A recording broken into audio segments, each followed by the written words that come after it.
Hello guys, എൻ്റെ YouTube ചാനലിലേക്ക് എല്ലാവർക്കും സ്വാഗതം. അപ്പോൾ ഒരുപാട്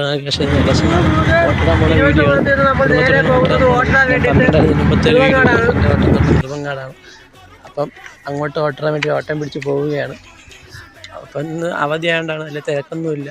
അപ്പോൾ ഇതെന്ന് പറഞ്ഞാൽ നെടുമങ്ങാട് കഴിഞ്ഞ് പനവൂരെത്തുന്നതിന് മുമ്പ് ഒരു ഷോർട്ട് കട്ടാണ്. കാരണം മെയിൻ റോഡ് പണി നടന്നുകൊണ്ടിരിക്കുകയാണ്. അപ്പം അല്ലെങ്കിൽ ചുറ്റി പോകണം, അതുകൊണ്ട് ഷോർട്ട് കട്ട് പിടിച്ച് പോകണേണ്. എല്ലാവരും ബാക്കിൽ നിന്ന് വരുന്നുണ്ട്. അപ്പം ഈ റോട്ടിൽ കൂടി പോയാൽ നമ്മളെ നടുവെല്ലാം ശരിയാവും, പച്ച വെള്ളം പോലെയാകും. പക്ഷേ ഈ ഇത്ര കുറച്ച് ഒരു കിലോമീറ്റർ ഉണ്ടായിരുന്നുള്ളൂ, അതിനിപ്പോൾ നല്ല റോഡ് എത്തിയിട്ടുണ്ട്. അപ്പോൾ അവിടെ എത്താറായിട്ടുണ്ട്. നമ്മളവിടെ എത്തി, പനൂരെത്തി. അപ്പോഴാണ് ഈ കാണുന്നത്. അവിടെ എത്തിയപ്പോൾ LP സ്കൂളിലാണ് ഓട്ട്. അവിടെ പോയപ്പോഴായിരുന്നു വലിയൊരു ടെസ്റ്റ് സംഭവിച്ചത്. അവിടെ ഇപ്പോൾ എല്ലാവർക്കും, നമ്മുടെ കുടുംബത്തിലുള്ള 4 പേരുണ്ട്. അതിൽ 3 പേർക്കുള്ള ഓട്ടുണ്ടായിരുന്നു. പക്ഷേ എനിക്കുള്ള ഓട്ട് മാത്രം ഇവിടെ കിട്ടിയില്ല. എന്താണ്, കുടുംബത്തിലെല്ലാവരും ഓട്ടം ഉണ്ട്, ഇവൻ ഓട്ടില്ല, എനിക്ക് മാത്രം ഓട്ടില്ല. വെച്ചിട്ടുണ്ട്. ഇന്നത്തെ വീഡിയോ ഇത്രയേ ഉള്ളൂ. അടുത്തൊരു വീഡിയോ പിന്നെ കാണാം.